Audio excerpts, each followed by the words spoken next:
परमं भङ्गरहितमजडं विमलं सदा आनन्दतीर्थमरुगं भजे तावत्रयापरम् मूकूर्यत्प्रसादेन मुकुन्दशयनायते राजराजायते प्रयोगाग्रन्तमाश्रये तदुपाध्याय श्रीपुरा कृष्णपूजासन्निं विश्वेश्वरं वन्दे परिवारचक्रवर्तिनं पृथ्वीमण्डलमध्यस्थाः पूर्णबोधपदानुगाः वैष्णवा विष्णुहृदया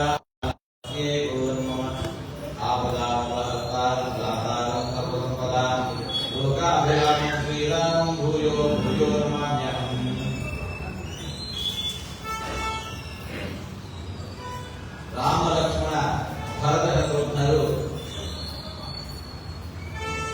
ದಶರಥ ಮಹಾರಾಜನಿಗೆ ಜನಿಸಿದ್ದಾರೆ. ರಾಜಕುಮಾರರು ನಾಳೆ ದಿವಸ ರಾಜ್ಯವನ್ನು ಆಳಬೇಕು. ಅದಕ್ಕೆ ಬೇಕಾಗಿರುವ ಎಲ್ಲ ವಿದ್ಯೆಗಳನ್ನು ಅವರು ಪಡೆಯಬೇಕು. ಗುರುಕುಲವಾಸ ಮಾಡಿ ಸಮಸ್ತ ವೇದ ವಿದ್ಯೆಯನ್ನು ಪಡೆದರು. ಭಗವಂತ ಶ್ರೀರಾಮಚಂದ್ರ ಸಾಕ್ಷಾತ್ ಭಗವಂತ, ಸಾಕ್ಷಾತ್ ಶ್ರೀಮನ್ನಾರಾಯಣ.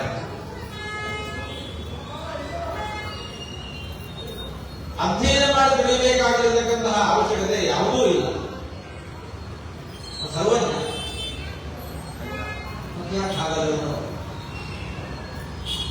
ಅಧ್ಯಯನ ಮಾಡಿ ಗುರುಕುಲವಾಸ ಮಾಡಿ ಅಧ್ಯಯನ ಮಾಡಿ ಬಂದ ಪ್ರಾಪ್ತೇ ನರೇಂದ್ರ ಜನನೇ ನರವತ್ಪ್ರವೃತ್ತಿ. ದೇವತೆಗಳಿಗಿರತಕ್ಕಂಥ ಸಾಮಾನ್ಯ ನರಲೋಕದಲ್ಲಿ ದೇವತೆಗಳು ಅವತರಿಸಿ ಬಂದಾಗ ನರಲೋಕದ ವಿಡಂಬನೆಯನ್ನು ಎಲ್ಲರೂ ಅವಶ್ಯವಾಗಿ ಮಾಡಬೇಕು.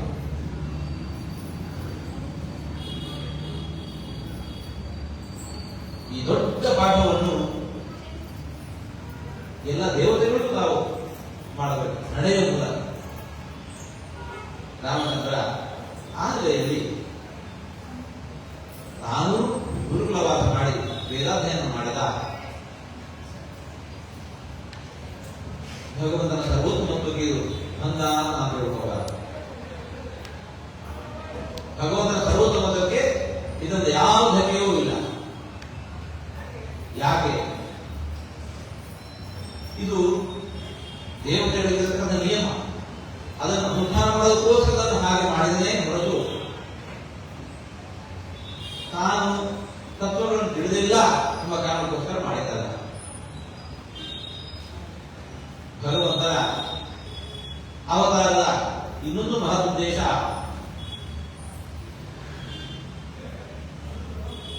ಮರ್ತ್ಯಾವತಾರತ್ವೇಹ ಮರ್ತ್ಯ ಶಿಕ್ಷಣಂ ರಕ್ಷೋವಧಾಯೇವ ನ ಕೇವಲಂ ವಿಭೋ. ಭಗವಂತ ಮಾನವ ಲೋಕದಲ್ಲಿ ಅವತರಿಸ್ತಾನೆ. ಯಾಕೆ? ಮಾನವರಿಗೆ ಶಿಕ್ಷಣ ನೀಡುವುದಕ್ಕೋಸ್ಕರ. ಸಜ್ಜನರ ರಕ್ಷಣೆ ಆಗಬೇಕು. ಬರಿದೆ ರಾಕ್ಷಸರ ಸನ್ಮಾನದಿಂದ ಸಜ್ಜನ ರಕ್ಷಣೆ ಆಗುವುದಿಲ್ಲ. ಸಜ್ಜನರು ಸಜ್ಜನರಾಗಿ ಬದುಕಬೇಕು ಹೇಗೆ ಅನ್ನೋದನ್ನು ತೋರಿಸಬೇಕು. ಅವರು ಹಾಗೆ ಬದುಕಿದಾಗ ಅಷ್ಟೇ ಅವರ ರಕ್ಷಣೆ. ಮಾನವರು ಮಾನವರಾಗಿ ಬದುಕಬೇಕು ಹೇಗೆ?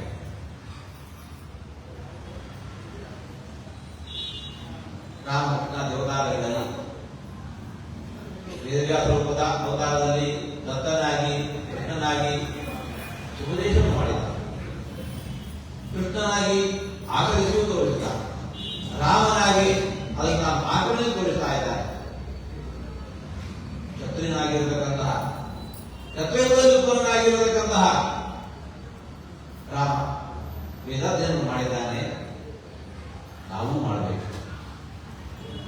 ಕ್ಷತ್ರಿಯನಾಗಿರತಕ್ಕಂತಹ ರಾಮ ವೇದಾಧ್ಯಯನ ಮಾಡಿದ್ದಾನೆ. ಬ್ರಾಹ್ಮಣರಾಗಿರುವ ನಾವು ಮಾಡಬೇಕು. ಸರ್ವತತ್ವವನ್ನು ತಿಳಿದೇ ಇರುವಂತಹ ರಾಮನು ಕೂಡ ಶಾಸ್ತ್ರಾಧ್ಯಯನ ಮಾಡಿದ್ದಾನೆ. ನಮ್ಮ ಬದುಕಿನ ಸಾಕ್ಷರ ಆಗಬೇಕು ಅಂತಿದ್ರೆ ನಾವು ವೇದಾಧ್ಯಯನ ಮಾಡಬೇಕು. ಸ್ವಕರ್ಮ ಅಭಿಪ್ರಾಸ್ಯ ಜಪೋಪದೇಶರು. ಬ್ರಾಹ್ಮಣರಿಗೆ ಅವರಿಗೆ ಆಗಿ ಇರತಕ್ಕಂತಹ ಬೇಕಾದ ಧರ್ಮ ನಾವು ಶಾಸ್ತ್ರಾಧ್ಯಯನ ಮಾಡೋದು, ತಿಳಿದಿದ್ದನ್ನು ಇನ್ನುಳಿದವರಿಗೆ ತಿಳಿಸೋದು.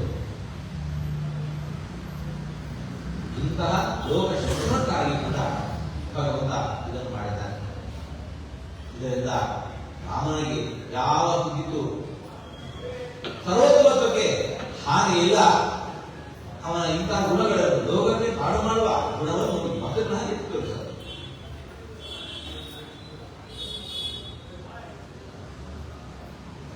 ರಾಮನಿಗೆ ಸರ್ವಜ್ಞತ್ವ ಇರಲಿಲ್ಲ, ತಿಳಿದಿರಲಿಲ್ಲ, ಕೋಸ್ಕರವನ್ನು ಮಾಡಿದ್ದಾನೆ ಅಂತ ಕೊಡೋದ.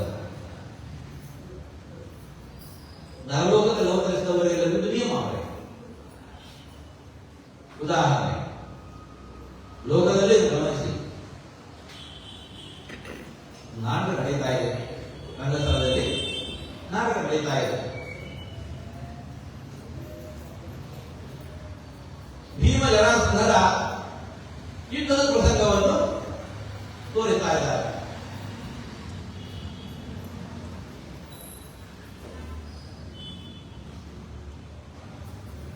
ಜರಾಸಂಧನ ಪಾತ್ರವನ್ನು ನಿರ್ವಹಿಸ್ತಾ ಇರುವವ ಹಾಗೆ ಬಲಾಢ್ಯನಾಗಿರತಕ್ಕ ಒಬ್ಬ ವ್ಯಕ್ತಿ. ಭೀಮನ ಪಾತ್ರವನ್ನು ವಹಿಸಿರುವವನು ಅಷ್ಟು ಬಲಾಢ್ಯನಲ್ಲ. ಈ ಜರಾಸಂಧನ ಪಾತ್ರವನ್ನು ನಿರ್ವಹಿಸ್ತಾ ಇರುವವನು ಹಾಗೆ ಪರಿಪಾಲವ. ರಂಗಸ್ಥಳದಲ್ಲಿ ಒಂದು ಜರಾಸಂಧನ ಪಾತ್ರ ನಿರ್ವಹಣೆ ಮಾಡ್ತಾ ಇದ್ದಾನೆ. ಹೊಸಕ್ಕೆ ಏನಿರುತ್ತೆ, ಅವರಿಬ್ಬರು ಯುದ್ಧ ನಡೆಯುತ್ತೆ. ಯುದ್ಧದಲ್ಲಿ ಜರಾಸಂಧ ಸತ್ತು ಬೀಳಬೇಕು, ಭೀಮ ಗೆಲ್ಲಬೇಕು. ಹಾಗಾಯ್ತು ಅಂತಂದ್ರೆ ಅವರು ಆ ಪ್ರಸಂಗವನ್ನು ಸಹಜವಾಗಿ ತೋರಿಸುತ್ತಾ ಹೋಗುದು. ಅದರ ಬದಲಾಗಿ ಈ ಪೈಲ್ವಾನದಿಂದ ಅಲ್ಲ ಅವನು ಅಂದುಕೊಳ್ಳೋದು, ಈ ದೊಡ್ಡ ಸಭೆ ತುಂಬಿದೆ, ನಾನು ಸರ್ವ ಸಮರ್ಥನಿದ್ದೇನೆ, ಎದುರಾಳಿಯನ್ನು ನೋಡಿದರೆ ಅವನು ದುರ್ಬಲನಿದ್ದಾನೆ, ಅವನ ಕೈಯಲ್ಲಿ ನಾನು ಹೇಳ್ತಿದ್ದು ಕೆಳಗಿಳಿದೆ ಅಂತಂದ್ರೆ ಇದು ನನಗೆ ಅವಮಾನ. ನಿನ್ನೆ ತಾನೇ ವಿಜಯಪುತ್ರವನ್ನು ಪಡ್ಕೊಂಡು ಬಂದವನು ನಾನು, ಹಾಗಾಗಿ ಇದು ನನ್ನ ಸಾಮರ್ಥ್ಯ ಏನು ಅನ್ನೋದನ್ನು ಮತ್ತೊಮ್ಮೆ ಪ್ರಕಟಪಡಿಸಬೇಕು ಅಂತ ಹೇಳಿಕೊಂಡು ಮುಂದಾಗಿ ಹೊಡೆದರೆ, ನೀವು ಪಾತ್ರ ನಿರ್ವಹಣೆ ಮಾಡಿದವ ಕೆಳಗೆ ಬಿದ್ದ ಅಂತಂದ್ರೆ ಅವರಿಬ್ಬರು ಕೂಡ ಆ ತಾವು ಯಾವ ಪಾತ್ರ ನಿರ್ವಹಿಸ್ತಾ ಇದ್ದಾರೆ ಅದಕ್ಕೆ ಮರ್ಯಾದೆ ಕೊಡಬೇಕಾಗಿದೆ. ಜರಾಸಂಧನ ಪಾತ್ರ ನಿರ್ವಹಿಸ್ತಾ ಇರುವವನು ಎಷ್ಟೇ ಬಲಿಷ್ಠನಿರಬಹುದು, ಸಂದೇಶವನ್ನು ಮಾಡಬೇಕವ, ವೇದಿಕೆ ರಂಗವೇದಿಕೆ ಹೇಗಿರಬೇಕು, ಅವನು ಎದುರಾಳಿಯ ವ್ಯಕ್ತಿ ಎಷ್ಟೇ ಸಣಕಬೇಕಾಗಿರಬಹುದು, ಅವನು ಹೊಡೆದಕ್ಕೆ ಇವನು ಕೆಳಗೆ ಬೀಳಲೇಬೇಕು.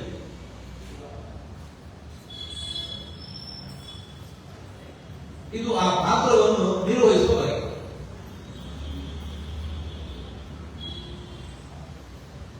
ಅವನು ಕೆಳಗೆ ಬಿದ್ದ ಮಾತ್ರಕ್ಕೆ ನಿನ್ನೆ ಅವನು ಜಯಪತ್ರ ಬಂದದ್ದು ಅಲ್ಲ ಅಂತ ಆಗುದಿಲ್ಲ.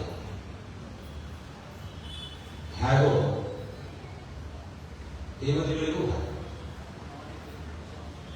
ಲೀಲಾ ಮಾನುಷ ವಿಗ್ರಹ ಅಂತ ಹೇಳ್ತೇವೆ ಕೃಷ್ಣ ಪುತ್ರದಲ್ಲಿ.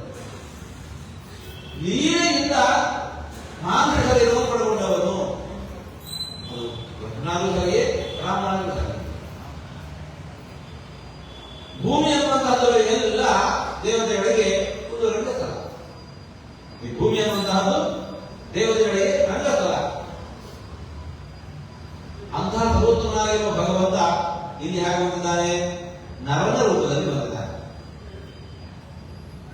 ಶ್ರೀಮದಾಚಾರ್ಯರಿದ್ದಾರೆ, ದೇವತೆಗಳಿಗಿರುವ ನಿಯಮ ಪ್ರಜಾಯತೆ ಹಿ ಯತ್ಕುಲೆ ಯಥಾಯುಗೈ ಯಥಾವಯ ತಥಾ ಪ್ರವರ್ತನ ಭವೇತ್ ಇವು ಕಥಾಂಶವೇ.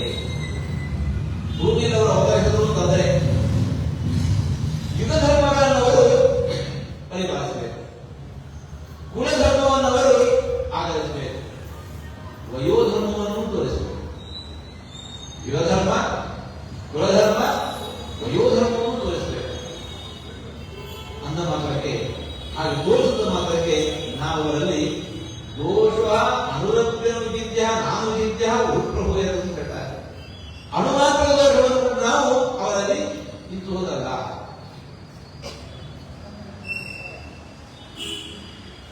ತೋರಿಸ್ತಾರೆ, ಅದು ತೋರಿಕೆ ಮಾತ್ರ. ಸ್ತ್ರೀ ಪಾತ್ರ ನಿರ್ವಹಿಸಿರತಕ್ಕಂಥ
ತಪ್ಪ ಅಲ್ವಾ? ಪ್ರೇಕ್ಷಕರು ಇಷ್ಟು ಮಂದಿ ನಾವು ಅತಿಥಿಗಳು ಅಂದ್ರೆ ಅವನಷ್ಟು ಭಾವಕನಾಗಿದ್ದಾನೆ. ಅವನ ಗಂಡ ಸತ್ಯದನ್ನೇ ಅದಕ್ಕೋಸ್ಕರ ಇವತ್ತು ಅಳ್ತಾ ಇದ್ದಾನೆ. ಯಾರಾದ್ರೂ ನಾವು ಚಿಂತನೆ ಮಾಡ್ತೇವೋ ಇಲ್ಲ. ಅದನ್ನು ಕಂಡು ನೀವು ನಡವಣೆ ಅಂತ ಹೇಳಿಕೊಂಡು ಅದನ್ನು ಆಸ್ವಾದಿಸಿಯೇ ಹೊರತು ಆ ವ್ಯಕ್ತಿ ಹೆಣ್ಣು ಹೌದು, ಅವನ ಗಂಡನಿಂದ ಸತ್ತದ ಹೌದು, ಯಾರು ಕೂಡ ಚಿಂತಿಸುವುದಿಲ್ಲ. ಯಾರು ಹಾಗೆ ಭಗವಂತ ಲೋಕದಲ್ಲಿ ಬರ್ತಾನೆ, ಕೃಷ್ಣನಾಗಿ ವೀಣೆಗಳನ್ನು ಮಾಡ್ತಾನೆ, ಹಸುವಾಗಿ ಅಂತ ಅಳ್ತಾನೆ, ಸೀತಾ ವಿಯೋಗ ಆಗಿ ಅಂತ ರಾಮ ಅಳ್ತಾನೆ, ಅಯ್ಯೋ ಕಾಣ್ತಾ ಇಲ್ಲ ಅಂತ ಹೇಳ್ಕೊಂಡು ಹುಡುಕ್ತಾನೆ. ಅಂದ ಮಾತ್ರಕ್ಕೆ ರಾಮ ಸೀತೆ ಇದ್ದಾಳೆ ಗೊತ್ತಿಲ್ಲ. ವೇದವಿದ್ಯೆ ವೇದಗಳಲ್ಲಿ ಏನು ವಿಚಾರ ಪ್ರಸ್ತುತವಾಗಿದೆ ಅದನ್ನು ಕಲ್ತುಕೊಂಡ್ರೆ ಮಾತ್ರ ಗೊತ್ತಾಗೋದು ನನಗೆ ಗೊತ್ತಿಲ್ಲ. ಕೃಷ್ಣನಿಗೆ ಹಸುವಾಗ್ತಾ ಇರೋದು ಹೌದು, ಅದಕ್ಕೋಸ್ಕರ ಮಾಡ್ತಾ ಇದ್ದಾನೆ.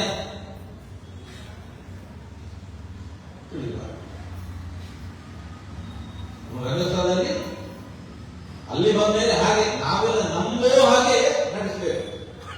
ಮಂದಿ ನಮಗೆಲ್ಲ ಭ್ರಮೆ ಬಂದರೆ, ಲೋಕಕ್ಕೆ ಭ್ರಮೆ ಬಂದರೆ ಕೃಷ್ಣನ ನಡವಣೆ ಹಾಗೆ ಇದೆ ಅಂತ ಜನ ಅತ್ತರೆ ಆವಾಗ ಆ ನಟ ನೋಡಿದ್ದ. ಭಗವಂತ ಹಾಗೆ ಇದನ್ನು ನಡುತ್ತಾನೆ. ಶ್ರೀಮದ್ ಆಚಾರ್ಯರು ನಾವು ರಾಮಾಯಣ ಓದಬಹುದು ಅಥವಾ ಭಾಗವತ ಓದಬಹುದು, ಯಾವುದೇ ಪ್ರಾಣ ಓದಬಹುದು. ಹಾಗೆ ಓದುವಾಗ ಆ ಪ್ರಸಂಗಗಳನ್ನು ಘಟನೆಗಳನ್ನು ನಾವು ಹೇಗೆ ಅರ್ಥೈಸಿಕೊಳ್ಬೇಕು ಅನ್ನೋದನ್ನು ತೋರಿಸ್ತಾ ಇದ್ದಾರೆ. ಈ ವಿಚಾರಗಳ ಅರಿವಿಲ್ಲದೆ ರಾಮಾಯಣ ಮಹಾಭಾರತ ಅಂತಂದ್ರೆ ಅದರಿಂದ ಶ್ರೇಷ್ಠ ಆಗುವುದೆಲ್ಲ ಅನುಸರಿಸಿದ್ದಾರೆ. ರಾಮ ಅರ್ಥಗಳನ್ನು ನಿರೂಪಣೆ ಮಾಡುವಾಗ ರಾಮ ಚಿಂತನೆ ನಿರೂಪಣೆ ಮಾಡಬೇಕು. ಆದರೆ ರಾಮನ ದುಃಖ ಇದೆ ಅಲ್ಲ, ನರಲೋಕದಲ್ಲಿ ಇರುವ ದುಃಖ ಎಷ್ಟು ನಮ್ಮಿಂದದ್ದು ಅನ್ನೋದನ್ನು ತಾನು ನಡೆಸಿಕೊಳ್ತಾ ಇದ್ದಾನೆ. ಗಂಡಸತ್ತ ಒಬ್ಬ ಹೆಣ್ಣು ಯಾವ ರೀತಿ ತಾನು ವಿಲಂಬಿಸ್ತಾಳೆ ಅನ್ನೋದನ್ನ ವ್ಯಕ್ತಿ ಹಾಗೆ ನಡೆಸಿಕೊಳ್ತಾನೆ. ನರಲೋಕದ ವ್ಯವಹಾರ ಹೇಗಿರುತ್ತೆ ಅಂತ ಹೇಳಿಕೊಂಡು ರಾಮ ಕೃಷ್ಣ ರೂಪದಲ್ಲಿ ತಾನು ನಡೆಸಿಕೊಳ್ತಾ ಇದ್ದಾನೆ ಹೊರತು ಅವನಲ್ಲಿ ದೋಷಗಳನ್ನು ನಾವು ಪರಿಗಣಿಸತಕ್ಕಲ್ಲ. ಅದರ ಬದಲಾಗಿ ಅಂತಹ ನಟನೆ ಕೊಡುವವರ ವೈಭವಕ್ಕೇನೆ ಕಾರಣವಾಗ್ತಾ ಇದೆ. ನಟ ಹಾಗೆ ನಡೆಸಿದಂತಂದ್ರೆ ಅದವನ ಯೋಗ್ಯತೆಗೆ ಹಚ್ಚಿದ ಕಿರೀಟ. ಹಾಗೆ ಶ್ರೀರಾಮಚಂದ್ರ ಹಾಗೆ ತಾನು ಇಂಥ ಅನೇಕ ವೇಳೆಗಳನ್ನು ತೋರಿಸ್ತಾನೆ. ಯಾಕೆ? ನಮಗೆ ಪಾಠಕ್ಕೋಸ್ಕರ. ಧನುರ್ವೇದೆ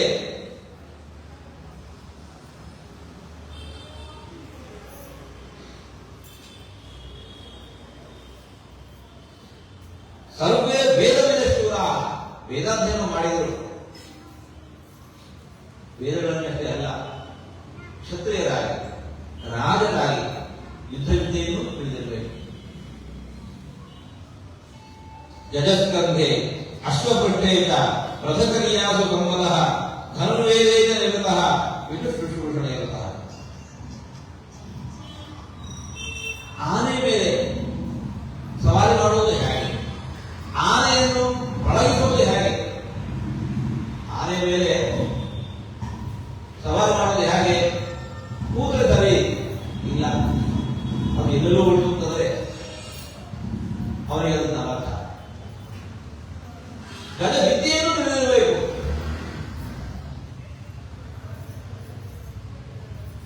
ಕಾರನ್ನು ಓಡಿಸಿಗೆ ಬರದೆ ಅಂತ ಮಾತ್ರಕ್ಕೆ ಎಲ್ಲರೂ ಕೊಡೋಲ್ಲ. ಅದು ಕೆಟ್ಟು ಹೋದರೆ ಅದನ್ನು ಸರಿದಾರಿ ತರುವುದು ಹೇಗೆ ಅನ್ನೋದನ್ನು ಯಾರು ತಿಳಿದಿರ್ತಾನೆ ಅವನು ನಿಜವಾಗಿರತಕ್ಕಂತಹ ಸಾರಥಿ. ಹಾಗೆ ಅಶ್ವವಿದ್ಯೆ, ಗಜವಿದ್ಯೆ, ರಥಚರ್ಯ ಇವೆಲ್ಲವೂ ಕೂಡ ಅಧ್ಯಯನ ಮಾಡ್ತಾ ಇದ್ದಾನೆ, ನಿಷ್ಣಾತನಾಗಿದ್ದಾನೆ. ಧನುರ್ವೇದ ನಿರತಃ. ಇಷ್ಟೆಲ್ಲ ಆದ ಮೇಲೆ ವೇದ ವಿದ್ಯೆ ಇದೆ, ಪೌರುಷಕ್ಕೆ ಪರಾಕ್ರಮಕ್ಕೆ ಬೇಕಾಗಿರತಕ್ಕಂತಹ ಗಜವಿದ್ಯೆಯೋ ಅಶ್ವವಿದ್ಯೆಯೋ ಇವೆಲ್ಲವೂ ಕೂಡ ರಥವನ್ನು ಓಡಿಸುವ ಬಗೆಯೂ ಹೇಗೆ, ರಥದಲ್ಲಿ ಹಿಂಬದಿಯನ್ನು ಕುಳಿತು ಹೋಗೋದಷ್ಟೇ ಅಲ್ಲ, ರಥವನ್ನು ನಡೆಸಬೇಕು ಹೇಗೆ, ರಥಗರಿಯಲು ಸಮ್ಮತಃ, ಇಷ್ಟೆಲ್ಲ ಇದ್ದು ಕೂಡ ಇದು ಶುಶ್ರೂಷಣೆ ರಥ. ಇಂತಹ ವಿದ್ಯೆ ಇದೆ, ತಂದೆ ತಾಯಿಗಳನ್ನು ಮನೆಗಡಿಸುವುದಲ್ಲ. ಹೇಳ್ತಾ ಇದ್ದಾರೆ, ವಿದ್ಯಾ ದದಾತಿ ವಿನಯಂ, ವಿದ್ಯಾ ದದಾತಿ ವಿನಯಂ. ನಾವಿಷ್ಟು ಅಧ್ಯಯನ ಮಾಡಿದವರು ನಮ್ಮ ಅಪ್ಪಮ್ಮನಿಗೆ ಏನೂ ಗೊತ್ತಿಲ್ಲ, ಅಪ್ಪಮ್ಮನಿಗೆ ಏನೂ ಗೊತ್ತಿಲ್ಲ, ತಿಳಿದವರೆಲ್ಲ ನಾವು ಹೇಳಿಕೊಂಡು ತಂದೆ ತಾಯಿಗಳನ್ನು ಕೊನೆಗೆ ಗುರುಗಳನ್ನೂ ಕಡೆಗಣಿಸುವ ಮಂದಿ ನಾವು ನೋಡ್ತಾ ಇದ್ದೇವೆ. ಶ್ರೀರಾಮಚಂದ್ರ ಅವರ ವ್ಯಕ್ತಿತ್ವ ತೋರಿಸ್ತಾ ಇದ್ದಾರೆ. ಧನುರ್ವೇದೇಂದ್ರತಃ ವಿಚುಶುಶ್ರೂಷಣೆಯರತಃ, ತಂದೆ ತಾಯಿಗಳ ಸೇವೆ ಅದನ್ನು ಕೂಡ ಸೇವೆಯನ್ನು ಮಾಡ್ತಾ ಇದ್ದಾನೆ, ತಂದೆ ತಾಯಿಗಳ ಸೇವೆಯನ್ನು ಮಾಡ್ತಾ ಇದ್ದಾರೆ.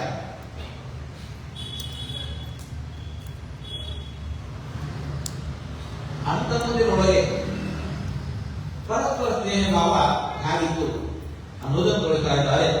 ಬಾಲ್ಯ ಪ್ರಭೃತಿ ಸುಸ್ನಿಗ್ಧ ಲಕ್ಷ್ಮಣೋ ಲಕ್ಷ್ಮೀವರ್ಧನ ರಾಮಸ್ಯ ಲೋಕರಾಮಸ್ಯ ಧಾತು ಏಕಸ್ಯ ನಿತ್ಯಶಃ. ಲಕ್ಷ್ಮಣನಿಗೆ ರಾಮನ ಮೇಲೆ ಅತ್ಯಂತ ಪ್ರೀತಿ. ಯಾವತ್ತು ಬಾಲ್ಯ ಎಳವೈಗಳೇ, ಬಾಲ್ಯ ಪ್ರಭೃತಿ ಸುಸ್ನಿಗ್ಧ ಲಕ್ಷ್ಮಣ, ಯಾರ ಮೇಲೆ? ಲೋಕಸ್ಯ ರಾಮಸ್ಯ ಲೋಕರಾಮಸ್ಯ, ಜಗತ್ತಿಗೇನೇ ಸಂತೋಷವನ್ನು ಕೊಡುವ ರಾಮನ ಮೇಲೆ ಲಕ್ಷ್ಮಣನಿಗೆ ಇನ್ನಿಲ್ಲದ ಪ್ರೀತಿ. ಸರ್ವಪ್ರಿಯಕರಸ್ಯ ರಾಮಸ್ಯಾಪಿ ಶರೀರತಃ ಲಕ್ಷ್ಮಣೋ ಲಕ್ಷ್ಮಿ ಸಂಪನ್ನ ಬಹಿಪ್ರಾಣ ಇವಾಗವ.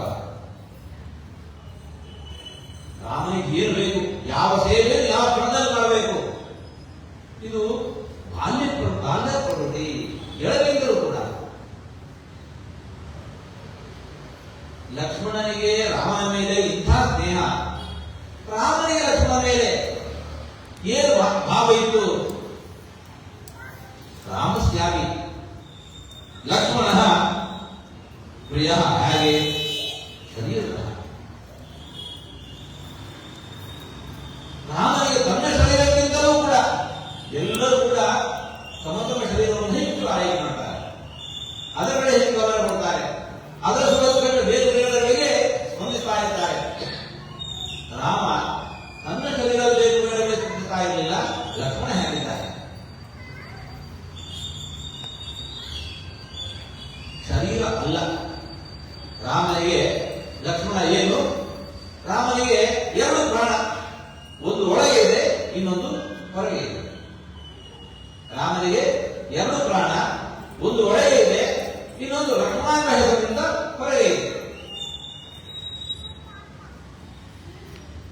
ಪ್ರಾಣವನ್ನು ನಾವು ಹೇಗೆ ಪ್ರೀತಿಸ್ತೇವೆ, ರಾಮ ಹಾಗೆ ಲಕ್ಷ್ಮಣ ಪ್ರೀತಿಸ್ತಾ ಇದ್ದ. ರಾಮ ಲಕ್ಷ್ಮಣರ ಸಂಬಂಧ ಹೇಗಿತ್ತು ಅನ್ನೋದಕ್ಕೆ ಇದಕ್ಕಿಂತ ಹೆಚ್ಚಿನ ದೊಡ್ಡ ದೃಷ್ಟಾಂತ ಬೇರೆ ಸಾಧ್ಯ ಇಲ್ಲ. ಒಬ್ಬ ವ್ಯಕ್ತಿಗೆ ಎರಡು ಪ್ರಾಣ, ಒಂದು ಒಳಗಿದೆ, ಇನ್ನೊಂದು ಹೊರಗೆ ಲಕ್ಷ್ಮಣ ಲೋಕದಲ್ಲಿ. ನಗದೇನ ವಿನಾನಿದ್ರ ಲಭತೆ ಪುರುಷೋತ್ತಮ. ಮಲಗುವಾಗಲೂ ಜೊತೆಯಲ್ಲೇ ಇರಬೇಕು. ಲಕ್ಷ್ಮಣ ಇಲ್ಲ ಅಂತಂದ್ರೆ, ಪಕ್ಕದಲ್ಲಿಲ್ಲ ಅಂತ ಹೇಳಿದ್ರೆ ರಾಮನು ಮಲಗೋದಿಲ್ಲ. ಮೃಷ್ಟ ಮನ್ನನ್ ಉಪಾನೇಯಂ ಅಷ್ಟಾದಿ ನಹಿತಂಬಿನ. ಶುಕ್ರದ ಭೋಜನ ಸಿದ್ಧವಿದೆ, ಲಕ್ಷ್ಮಣ ಬಂದಿಲ್ಲ ಅಂತಂದ್ರೆ ರಾಮನಿಗೆ ಊಟ ಇಲ್ಲ. ಜೊತೆಯಲ್ಲಿ ಲಕ್ಷ್ಮಣ ಇರಬೇಕು. ಯದಾಹಿ ಭಯಮಾರೂಢ ಮೃಗಯಾಮ್ಯಾತಿ ರಾಘವ ಅಥೈನ ಪೃಷ್ಠತೋ ಭೇದಿ ತದನ್ನು ಪರಿಪಾಲಯನ.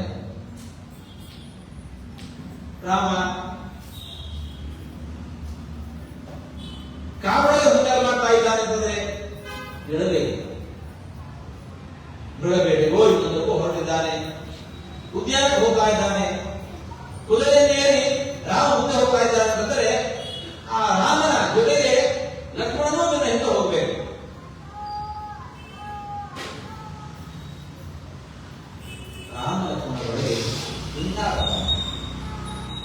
ರಾಮ ಲಕ್ಷ್ಮಣರೊಳಗೆ ಎಲ್ಲ ಸಂಬಂಧವು ಭರತ ಶತ್ರುಘ್ನರೊಳಗೂ ಕೂಡ ಇಂತಹದೇ ಸಂಬಂಧ.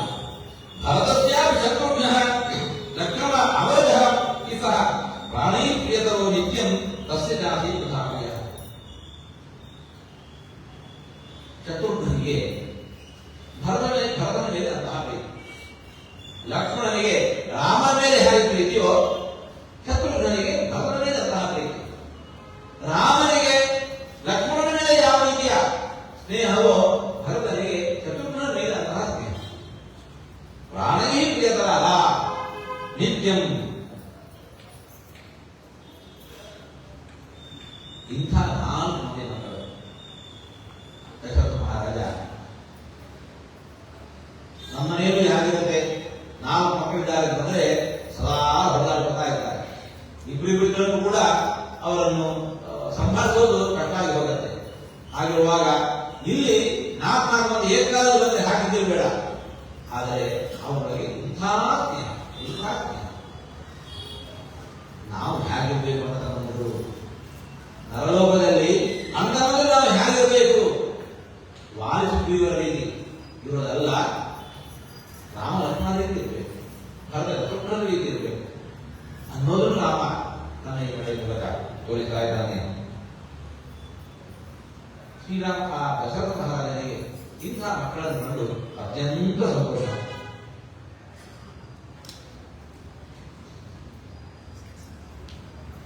ನಾಲ್ಕು ಮಂದಿ ಮಕ್ಕಳು ಹೀಗೆ ಬೆಳೀತಾ ಇದ್ದಾರೆ.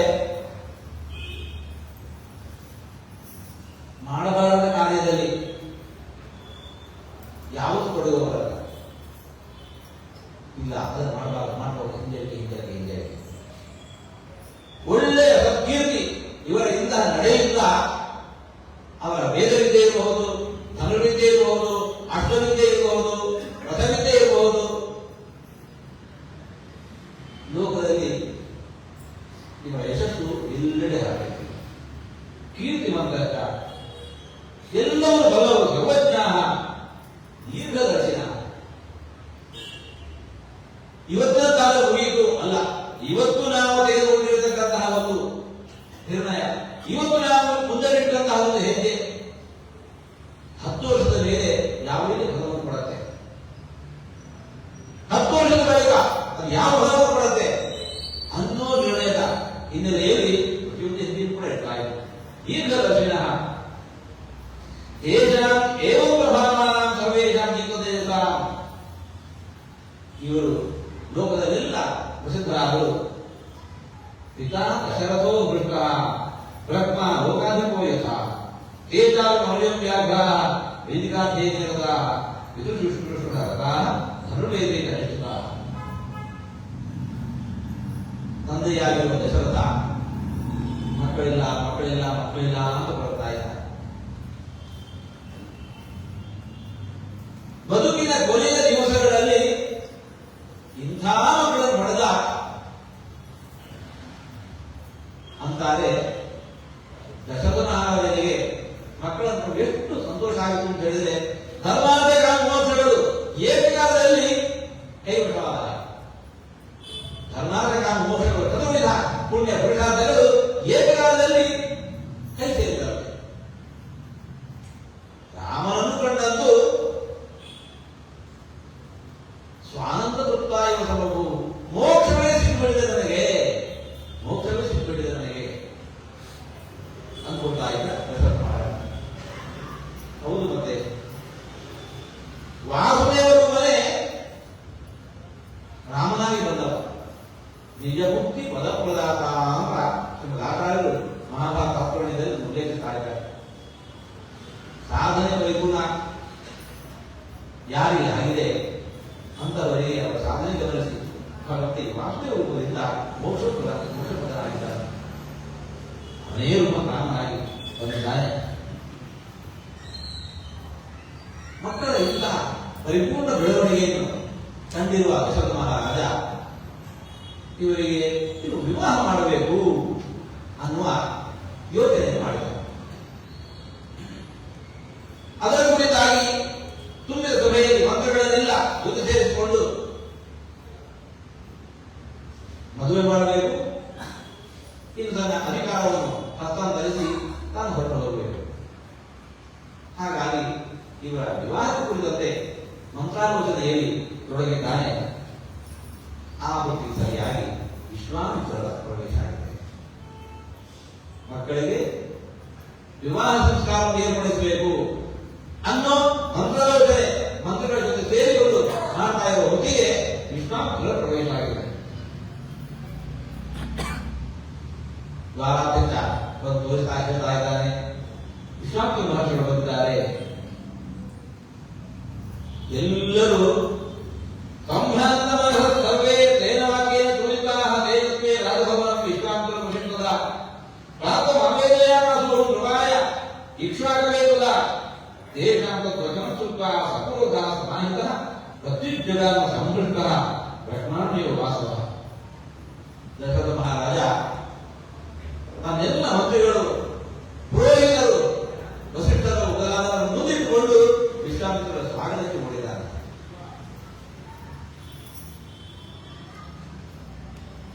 ಗುರು ಹಿರಿಯರಿಗೆ ಗೌರವ ಕೊಡುವ ಬಗೆ ಪ್ರತ್ಯುಜ್ಜಗಾಮ ಸಂಪೃಷ್ಟ ಬ್ರಹ್ಮಮೇವ ವಾಸವ. ಬ್ರಹ್ಮದೇವರೇ ಇಟ್ಕೊಂಡು ಬರ್ತಾ ಇದ್ದಾರೆ. ಇನ್ನು ಹೇಗೆ ಚತುರ್ಮುಖ ಬ್ರಹ್ಮದೇವರನ್ನು ಸ್ವಾಗತಿಸಬೇಕು ಹಾಗೆ ದಶರಥ ಮಹಾರಾಜ ಮುಂದಾಗಿದ್ದಾನೆ. ವಿಶ್ವಾಮಿತ್ರರನ್ನು ಕಂಡು ದಶರಥ ಮಹಾರಾಜ ಎಷ್ಟು ಸಂತುಷ್ಟನಾಗಿದ್ದಾನೆ. ತಥೋ ಅರ್ಘ್ಯ ಉಪಹಾರಯತೆ ಷೋಡಶೋಪಚಾರ ಪೂಜೆಗಳನ್ನು ವಿಶ್ವಾಮಿತ್ರ ಮಹರ್ಷಿಗಳಿಗೆ ದಶರಥ ಮಹಾರಾಜ ಮಾಡಿದ್ದಾರೆ. ಅವೆಲ್ಲವೂ ಕೂಡ ವಿಶ್ವಾಮಿತ್ರ ಮಹರ್ಷಿಗಳು ಸ್ವೀಕರಿಸಿದ್ದಾರೆ. ಕುಶಲ ಪ್ರಶ್ನೆ ಮಾಡಿದ ವಿಶ್ವಾಮಿತ್ರ ಮಹರ್ಷಿಗಳು ನಾವೆಲ್ಲ ಕುಶಲದಿದ್ದೇವೆ ಅಂದರು. ಅಪಿತೆ ಸನ್ನದಾ ಸರ್ವೇ ಸಾಮಂತ ವಿಭವೋಚಿತಾಃ ದೈವಂತ ಮಾನುಷಂತ್ಯೈವ ಕರ್ಮದೇ ಸಾರ್ವನುಷ್ಠಿತಂ ವಸಿಷ್ಠಂಚ ಸಮಾಗಮ್ಯ ಬಿಡಲಂಬೈ ಪುಂಗವಃ. ವಿಶ್ವಾಮಿತ್ರ ಮಹರ್ಷಿಗಳು ದಶರಥ ಮಹಾರಾಜನ ಸತ್ವತರಾಗಿ ರಾಜನ ಯೋಚನೆಯನ್ನು ಕೂಡ ವಿಚಾರಿಸ್ತಾ ಇದ್ದಾರೆ. ಉಪನಿಷತ್ತಿನ ಮಾತು, ದೇವಪುತ್ರ ಕಾರ್ಯಾಭ್ಯಾಂ ನ ಪ್ರಮದಿತವ್ಯಂ. ಯಾವ ಕಾರ್ಯಗಳನ್ನು ಯಾವ ಕಾಲಕ್ಕೆ ಹೇಗೆ ಮಾಡಬೇಕು ಅಂತ ಹೇಳಿಕೊಂಡು ನಿರ್ದೇಶಿಸಿರುವಂತಹ ಉಪನಿಷತ್ತು ಮತ್ತೆ ಅಂತ ಇದೆ. ಇದರ ಬಗ್ಗೆ ಯಾವತ್ತೂ ಕೂಡ ಆಲಸ್ಯ ಮಾಡಬಾರದು, ಪ್ರಮಾದ ತೋರಿಸಬಾರದು, ಇಂತಹ ಕಾರ್ಯಗಳು ಯಾವ ತಪ್ಪಬಾರದು. ಅಭಿದೇಯ ಸನ್ನದಾಸ್ತವೇ ದೈವಂಚ ಮಾನುಷಂಚೈವ ಕರ್ಮದೇ ಸಾಧನೋಚಿತ. ಅದನ್ನೆಲ್ಲ ಮಾಡ್ತಾ ಇದ್ದಾನೆ. ರಾಜನಾದ ನನಗೆ ಸಾಮಂತ ರಾಜರ ಹಿಂದೆ ಯಾವಾಗ ತಮ್ಮ ಅಧೀನದಲ್ಲಿರುವವರು ತಪ್ಪಿ ನಮ್ಮ ಮೇಲೆ ಏನ್ ಬರುವ ಸ್ವಭಾವ ಇದೆಯೇ ಅಂತ ದುರ್ಗಾಂತಿ ಆಗುತ್ತಲ್ಲ. ಸಾಮಂತ ರಾಜರೆಲ್ಲರೂ ಕೂಡ ವರ್ಷದಲ್ಲಿ ಇದ್ದಾರಷ್ಟೇ. ಕಾಲಕ್ಕೆ ತಪ್ಪ ಕಾಣಿಕೆಗಳನ್ನು ಕಳುಹಿಸಿ ಕೋಟನ್ನು ತುಂಬುತ್ತಾ ಇದ್ದಾರಷ್ಟೇ. ಆ ದಶರಥ ಮಹಾರಾಜನನ್ನು ಹೀಗೆ ಸಾಂತ್ವನ ಮಾತುಗಳಿಂದ ಅಭಿನಂದಿಸಿ ವಸಿಷ್ಠರ ಬಳಿಗೆ ಹೋಗಿ ವಸಿಷ್ಠರ ಕುಶಲವನ್ನು ಪ್ರಶ್ನಿಸ್ತಾ ಇದ್ದಾರೆ. ಋಷೀಂಸತಾನ್ಯಧಾನ್ಯಾಯಂ ಮಹಾಭಾಗವಾಕರ. ಎಲ್ಲರೂ ಕೂಡ ವಿಶ್ವಾಮಿತ್ರ ಮಹರ್ಷಿಗಳು ಬಂದು ಕುಶಲ ಪ್ರಶ್ನೆಯನ್ನು ಮಾಡಿದ್ದಾರೆ. ಎಲ್ಲರೂ ಸಂತುಷ್ಟರಾಗಿ ಕೂತಿದ್ದಾರೆ. ಆ ಹೊತ್ತಿಗೆ ದಶರಥ ಮಹಾರಾಜ ವಿಶ್ವಾಮಿತ್ರ ಮಹರ್ಷಿಗಳ ಆಗಮನದ ಕಾರಣವನ್ನು ಕೇಳ್ತಾ ಇದ್ದಾನೆ. ಅದಕ್ಕೂ ಮೊದಲು ವಿಶ್ವಾಮಿತ್ರ ಮಹರ್ಷಿಗಳು ಕಾಡಲ್ಲಿ ಸಾಧನೆಗೆ ತೊಡಗಿರುವವರು ಇದ್ದಕ್ಕಿದ್ದಂತೆ ಎದ್ದು ಬಂದು ಆ ಅರಮನೆಯನ್ನು ಪ್ರವೇಶಿಸಿದ್ದಾರೆ.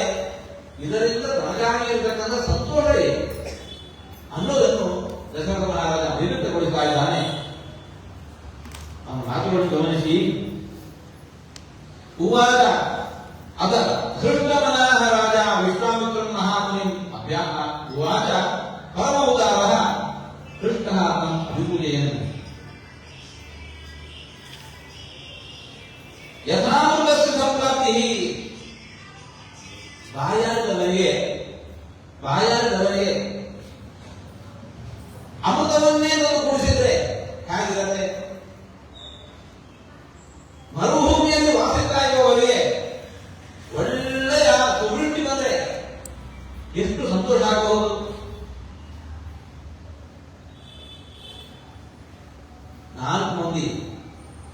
ಮೂರು ಮಂದಿ ಗಣತಿಯರು ಮಕ್ಕಳೇ ಇರಲಿಲ್ಲ.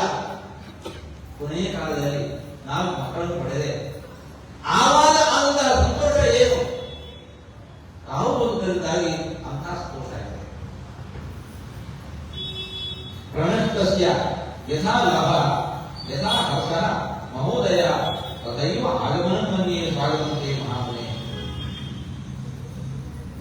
ಏನೋ ಕಾರಣದಿಂದಾಗಿ ಇದ್ದ ದೊಡ್ಡ ಸತ್ತು ಕಳೆದು ಹೋಗಿತ್ತು. ಭಾರಿ ವಿದ್ಯೆ ಅಂತಹ ವ್ಯಕ್ತಿ ಇದ್ದಕ್ಕಿದ್ದಂತೆ ಕಳೆದು ಹೋದ ಅಷ್ಟು ದೊಡ್ಡ ಸತ್ತು ಸಂಪತ್ತು ಮನೆಗೆ ಸೇರುವಂತಾದ್ರೆ ಎಷ್ಟು ಸಂತೋಷ ಆಗಬಹುದು. ತಮ್ಮ ಆಗಮನ ನನಗೆ ಎಂಥ ಸಂತೋಷವನ್ನು ತಂದಿದೆ.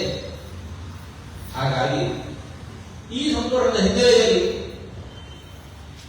ನಾನು ಪ್ರಾರ್ಥಿಸ್ತಾ ಇದ್ದೇನೆ, ನಿಮ್ಮ ಬಯಕೆ ಏನಿದೆ ಹೇಳಿ ನಾನು ಅದನ್ನು ವಿಶ್ವಾಮಿತ್ರ ಭಾಷೆಯನ್ನು ಪ್ರಸ್ತಾವನೆ ಮಾಡಿಲ್ಲ. ದಶರಥ ಮಹಾರಾಜ ಅಂತ ಇದ್ದಾನೆ, ನೀವು ಏನು ಬೇಕು ಕೇಳಿ ನಾನು ಕೊಡ್ತೇನೆ. ಯಾಕೆ ಅಂತಹ ಸಂತೋಷ ಆಗಿದೆ. ಆ ಸಂತೋಷವನ್ನು ನಾನು ನಿಗ್ರಹಿಸಬೇಕು ಇದ್ದರೆ ನಾವು ಬಯಸಿದ್ದನ್ನ ಕೊಡಬೇಕು. ಕಂಚತೆ ಪರಮಂಕಾರೋಗಿ ಕಿಮುಹರ್ಷಿತಃ. ಅದು ಏನು ಸಣ್ಣ ಪುಟ್ಟದ್ದು ಕೇಳೋದಲ್ಲ. ಪರಮಂಕಾರ ನಿಮ್ಗೆ ದೊಡ್ಡ ಬಯಕೆ ಇಲ್ಲದಿದ್ರೆ ಅದನ್ನು ಹೇಳಿ, ಅದನ್ನು ಪರಿಪೂರ್ಣ ಮಾಡಿಕೊಡ್ತೇನೆ.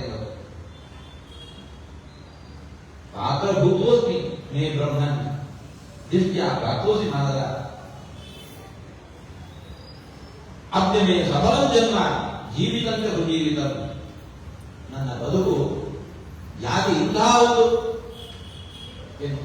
ಆಫರ್ ಅಂತ ಹೇಳ್ತೀವಲ್ಲ ಹಾಗೆ ಇರ್ತಾ ಇದ್ದೀನಿ ಅಂತಂದ್ರೆ ಅಷ್ಟು ಸಂತೋಷ ಆಗಿದೆ.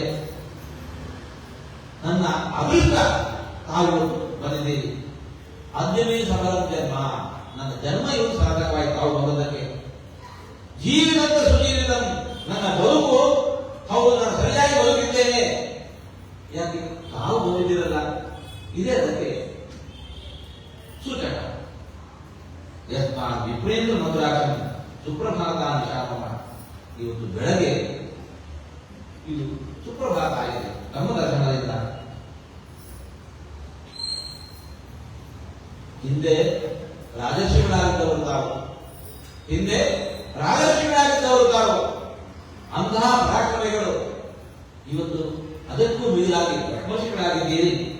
ಪೂಜ್ಯೋಸಿ ಬಹುಧಾಮಯ. ರಾಜರನ್ನು ಪೂಜಿಸಬೇಕು, ರಾಜರ್ಷಿಗಳನ್ನು ಗೌರವಿಸಬೇಕು. ಅದಕ್ಕೂ ಮೀರಾಗಿ ಬ್ರಹ್ಮರ್ಷಿಗಳಾಗಿದ್ದೀರಿ. ಈ ನೆಲೆಯಲ್ಲೂ ಕೂಡ ತಾವು ನನಗೆ ಪೂಜಾರ್ಹರು. ನಮ್ಮ ಏನಂತಹ ಬಯಕೆ ಇದೆ ಹೇಳಿ.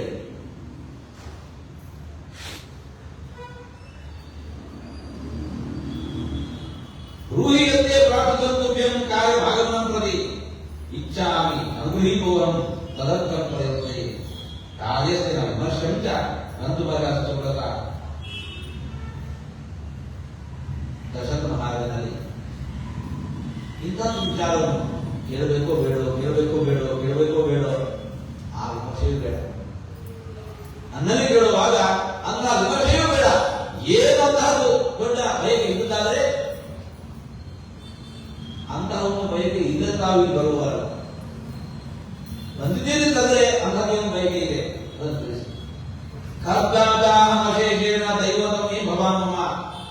ಏನು ಕೇಳಿದನ್ನು ಕೊಡಬೇಕು.